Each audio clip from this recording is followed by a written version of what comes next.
People say a man finds his peace in routine. I used to believe that. Up at 5. Coffee black. Van warmed by 5:30. Scraping frost off windshields for folks who never remembered to leave the wipers up. Fixing igniters, crawling through ductwork. Replacing old parts for families who didn't know my name. It's honest work. Work that keeps other people warm. That's what I did with my life. Kept things running. Quietly.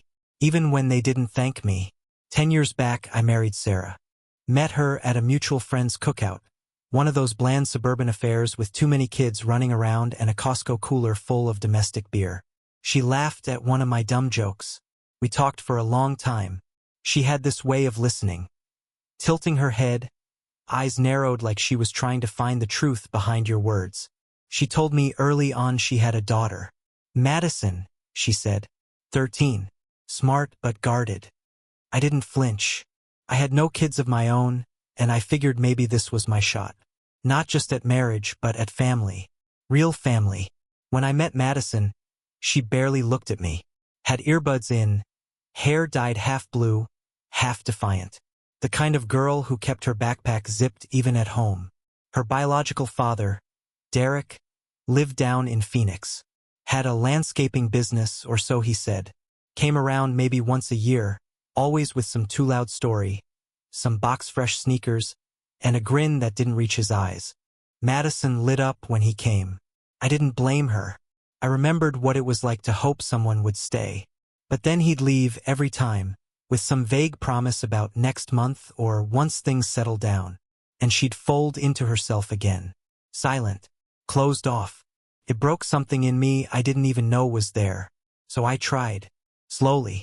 Deliberately. I showed up. I was there when she got her first C on a math quiz and thought it meant she was stupid. I was there when the fever wouldn't break, and she couldn't stop shaking. I sat next to her bed from midnight till dawn, spooning Pedialyte into her mouth while Sarah slept in the other room. I helped build her science fair volcano. I took her to the DMV when she got her permit. I taught her how to change a tire, even though she rolled her eyes the whole time. And Sundays, those were ours. Lake Logan. Just the two of us. We didn't talk much. I'd bait the hooks. She'd cast too hard. Half the time we didn't catch a damn thing. But she always wanted to go. Always said it was better than being home. That was enough for me. Sometimes I'd glance over and see her watching the water. Calm in a way she never was around her mom. I held on to that like scripture. Thought maybe I was becoming someone to her. Not replacing Derek, just being there in the silence he always left behind. When it came time for college, she wanted to study communications. Said she wanted to help brands tell better stories. I didn't understand it, but I supported it. No questions. I paid everything. No loans. No FAFSA dances. Just me and my checkbook. I pulled double shifts during the summer to get ahead on tuition. Skipped our anniversary 1 year because a furnace exploded in Centennial and the overtime was too good to pass up. Sarah understood. Madison never asked. When we moved her into the dorm, she hugged me tight and whispered, "Thanks, Dad. I'll never forget this." I told myself that made it worth it. She called less after that. Not at first. But over time, the Sunday texts stopped. The calls went from weekly to monthly. When I asked how she was doing, she kept it surface level. Good. Busy. Fine. I figured that was normal. Kids grow up. They get lives. They pull away. That's the job, right? Raise them so they don't need you.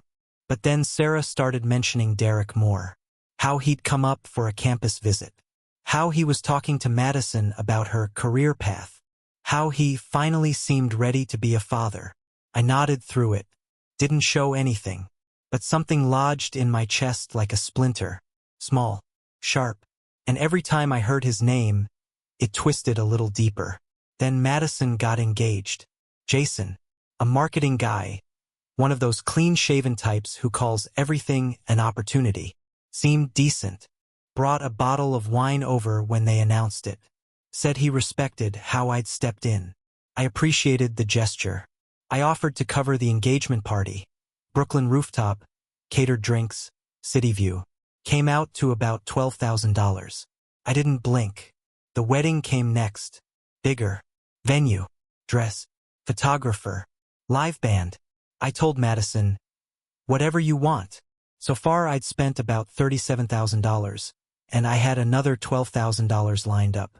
I wasn't rich, but I'd planned for this. Sacrificed for it. You don't work HVAC for 30 years without knowing how to stretch a dollar. I wanted her day to feel perfect. Then came the florist email. It was small, stupid even, just a quick note confirming arrangements. Hi Andrew. It began friendly enough. Since you're listed as the coordinator, and Mr. Derek has already finalized most of the details, we just need your address for the invoice. Thanks. I reread it 3 times. Coordinator. I wasn't mad. Not immediately. I just sat there, staring at the screen. The invoice. The sender. The assumption. It didn't even occur to them I was the father. Because someone else had claimed that title. Loudly. Publicly. And no one had corrected them. I didn't respond. I didn't forward it. I didn't mention it to Sarah. I just stared. That word, coordinator, it scraped at me like sandpaper. Everything I'd done. Every hour. Every dollar. Every moment spent trying to patch a hole someone else had torn into that girl. And this was who I was now. The help. 2 days after that florist email, I was back in the crawl space of a townhouse in Cherry Creek. My breath fogging the air while I tightened a rusted clamp with frozen fingers. I should have been thinking about gas leaks or pressure gauges, but all I could see was that word. Coordinator. By then I had paid for the venue, the caterer, the dress deposit, the photographer's retainer, and the band's travel fees. I had arranged the honeymoon in secret, 10 nights in St. Lucia. A surprise. Something they could unwrap after the vows were said. They didn't know about it. Not Sarah.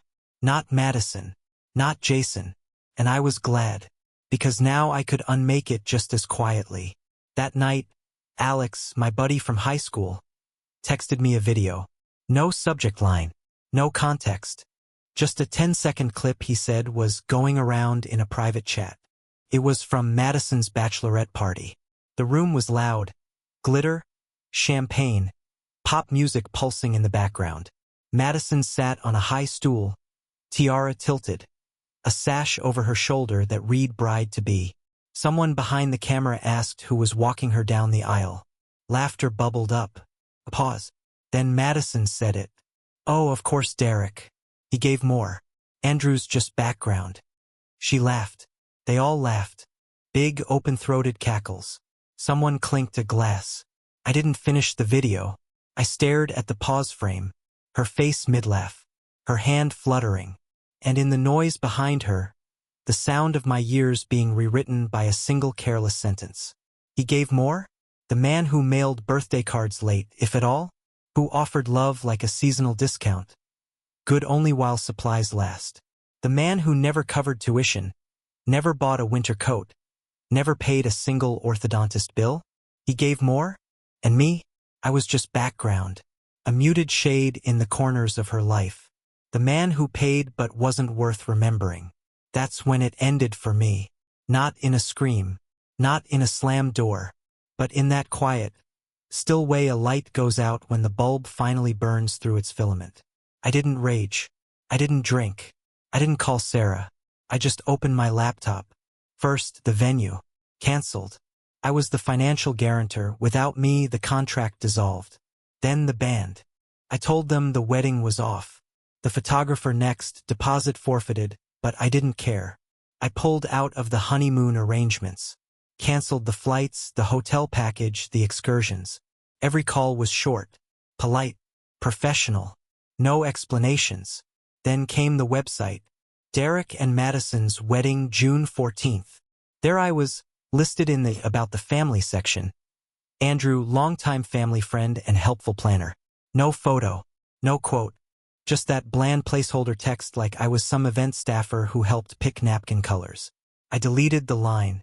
Then I deleted the account. I pulled out of everything. Every contract. Every bill.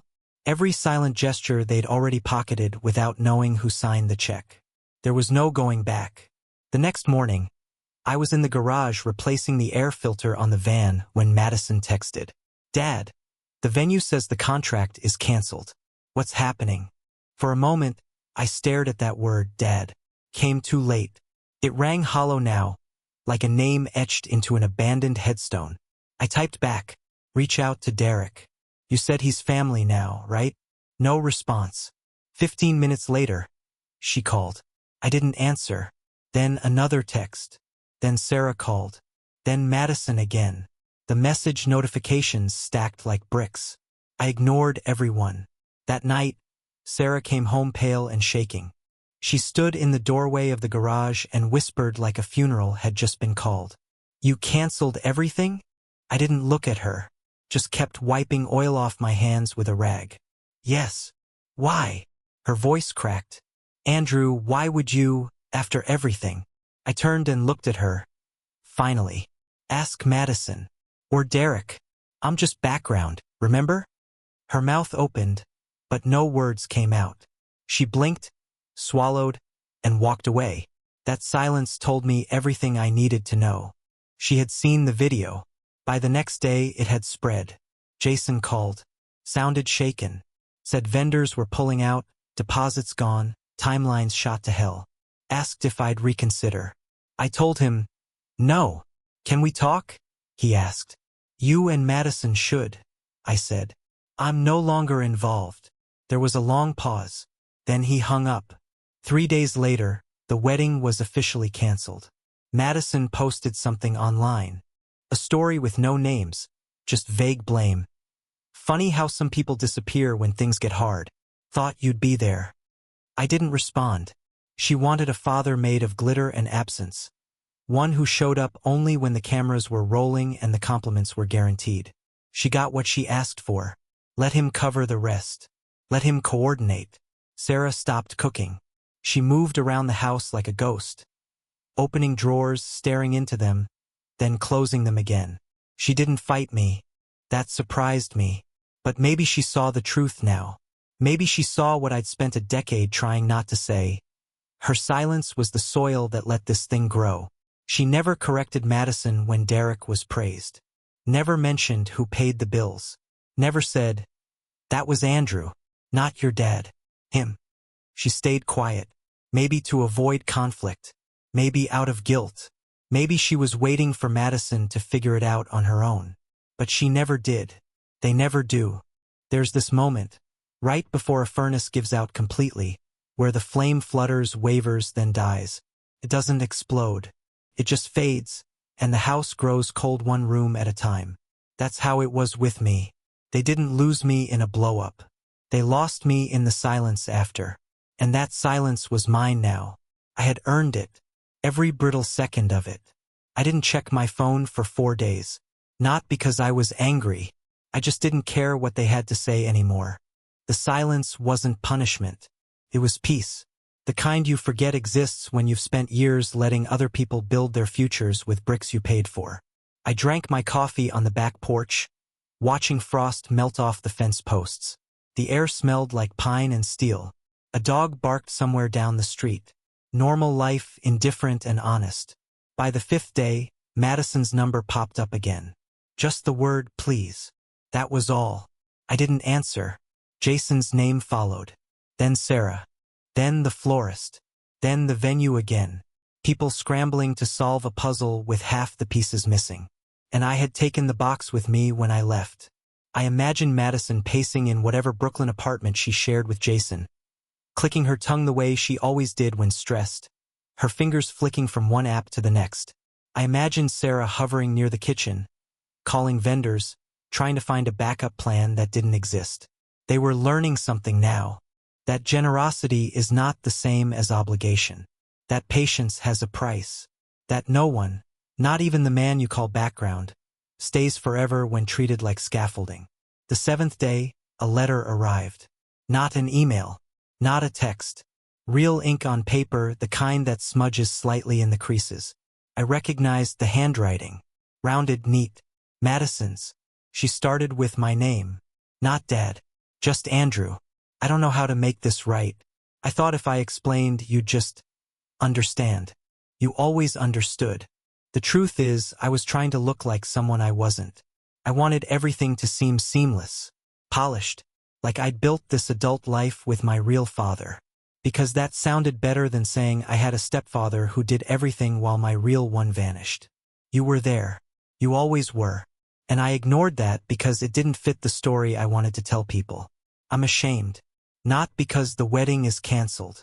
Because I let someone else take credit for what you built. I let people believe you were just some helpful man in the background. You weren't. You were the whole damn structure. I'm sorry. I read the letter 5 times. I didn't cry. I don't do that. But something uncoiled inside me. A quiet pressure I hadn't noticed was there. Like holding your breath for years without realizing it. She hadn't asked for anything. No requests. No money. Just guilt and a little grace. Still, I didn't respond. Not right away. It's easy to apologize when you've lost everything you wanted. But real remorse, that's a slow fire. You have to sit in the smoke and choke on what you did before it can mean anything. 2 weeks passed. I sent one text. Fishing. Lake Logan. Sunday. You know where. She came. Beat up hoodie. No makeup. Hair tied back in the messy way she used to wear it when she was 12. I saw the fatigue in her face before she said a word. The kind of tired that doesn't come from sleepless nights but from looking in the mirror and seeing who you really are. We sat on the bank. No rods. Just a thermos of coffee between us. For a long time we didn't speak. The wind moved through the reeds like old conversation. Familiar. Patient. Then she said, I broke up with Jason. I didn't look at her. Just nodded once. She exhaled like she'd been holding it in for weeks. He asked me if I'd still marry him if Derek wasn't walking me down the aisle.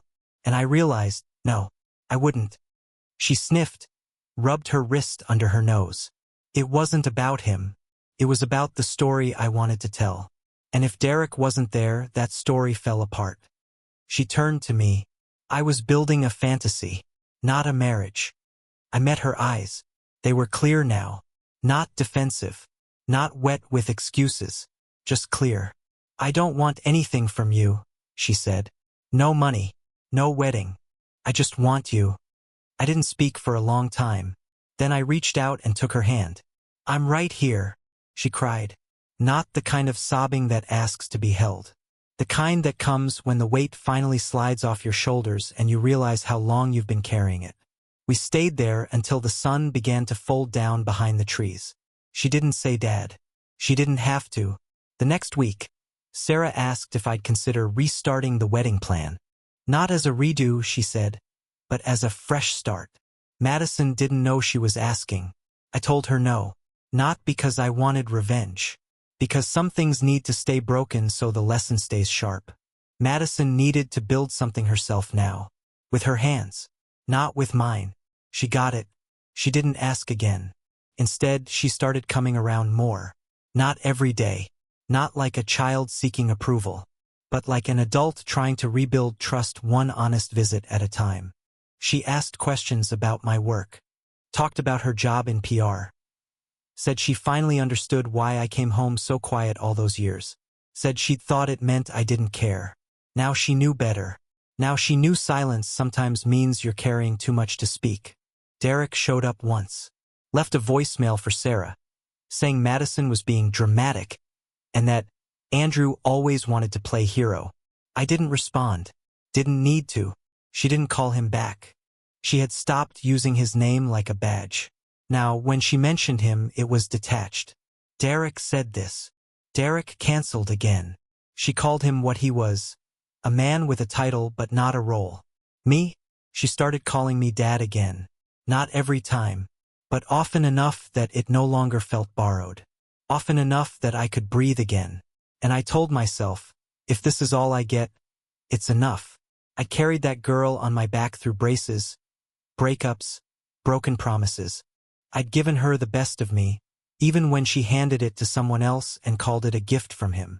But now she saw me, and that was worth more than any venue, dress, or applause from strangers. It's been 3 months. No wedding on the calendar. No plans to resurrect the old one. Just small steps, dinners, visits, conversations that sting less. She doesn't ask me for money. She asks me if I've eaten. Sometimes she brings groceries. Sometimes we fish. We don't always catch anything. But we sit in the silence together. And that, finally, feels like family. 6 months have passed. No wedding. No white dress. No aisle. No applause. Just life. Simple. Quiet. Mostly mine again. Madison moved into a small one-bedroom near 5 Points. There's nothing fancy. Old tile, a fridge that hums too loud. But it's hers. She pays the rent. Pays the utilities. Pays the price of independence every time she sees a new charge hit her account and realizes. This is what he carried all those years. She called me after her first rent check bounced. I didn't answer. She figured it out. Learned how to budget. Learned how to cook chicken that didn't taste like cardboard. Started texting to ask for advice, not for help. And when I did answer, I gave her the same tone I gave strangers who called my HVAC line. Calm, direct, no rescue implied. I wasn't being cruel. I was letting her grow. Sarah asked me once if I forgave her. Not Madison. Her. It was early morning. She stood in the kitchen holding 2 mugs of coffee. Neither offered. Just standing there in her robe, blinking into the awkward space between us. I should have said something, she whispered.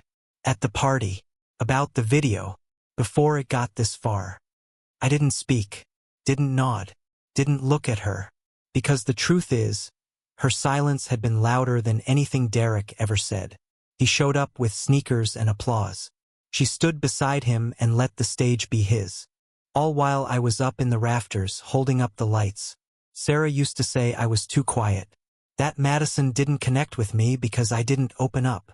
But what she never understood is this: men like me show love by showing up. By paying the bill before anyone notices it came due. By changing the oil, tightening the leaky faucet, covering the tuition before someone had to beg. And when none of that is seen, we don't rage. We don't whine. We just leave. I moved into the guest room 2 months ago. Told Sarah I needed space. She didn't argue. Just nodded and asked if I'd still come to Thanksgiving. I told her that depended on who was carving the turkey. She knew what I meant. Derek wouldn't be there. Not this time. Madison stopped asking about the wedding. She stopped calling him Dad altogether. It didn't happen with a speech. There was no tearful confession. She just stopped. One day she said, I talked to Derek. The way you'd mention a mechanic. The warmth was gone. The hunger, too. She'd fed herself on his absence for so long that now she finally understood. It was a kind of starvation. I saw it in her eyes. The grief of a daughter mourning a father she never actually had. But I didn't say I told you so. That's not what fathers do. A few Sundays back, she showed up at Lake Logan with 2 rods and a cooler full of sandwiches. She didn't ask if I was free. Just showed up. We didn't talk much. I taught her how to tie a blood knot again. She forgot like she always did. When the sun dropped, she leaned back on the dock, arms folded behind her head. I used to think being loved meant being chosen, she said. Like, someone shows up and that makes them your person. I didn't answer. She turned to me. But I think maybe being loved means someone stays. Even when you don't make it easy. I still didn't answer. She didn't need me to. She knew. Jason reached out last week. Email. Said he still cared for her, but didn't want to build a life on fantasy roots. Said she needed time to figure out who she was without pretending. He wasn't wrong. I replied simply, appreciate the note. Take care. He was the first man in her life besides me who ever carried his own weight. Maybe someday they'll reconnect. Maybe not. Not my call. Sarah and I still share the house. 2 ghosts moving past each other in the hallway. I don't hate her. I just don't see her anymore. Not the way I used to. She asked if we could go to counseling. I said I wasn't looking to fix what never got built. Don't you miss how it used to be? She asked. I shook my head. Because that was just me pretending it was enough. Some nights I sit alone at the dinner table. Steak, baked potato, 1 beer. The silence doesn't feel heavy anymore. It feels earned. No more hosting. No more paying for smiles. No more watching Derek collect praise like a man who came back from war, when all he did was parachute in for dessert. No more being the coordinator. I used to think that if I gave enough, they'd see me.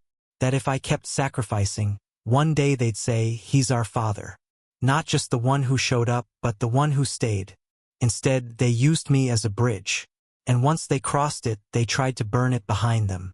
But I'm still here, because they don't get to set the value of what I gave. I do. And I say it mattered. I say the man who paid for her braces, her fevers, her college, her tears, that man mattered. Even if they forgot. Especially because they forgot. So now I ask you, whoever's reading this, when your stepdaughter calls another man Dad, after you've drained your savings to keep her safe, when your wife shrugs while you're erased in front of the family you built from bone and blood and bills, when your silence becomes your only defense against being rewritten, are you supposed to keep giving? Are you supposed to nod and smile and hand over the check? Are you supposed to sit in the pews, suit and tie, while another man walks her down the aisle in shoes you bought? Or do you finally step away? Do you finally say, if I'm background, then let the foreground pay the bill? So tell me, was I wrong? Was I cruel? Or did I finally give them the one gift they never expected? Consequence.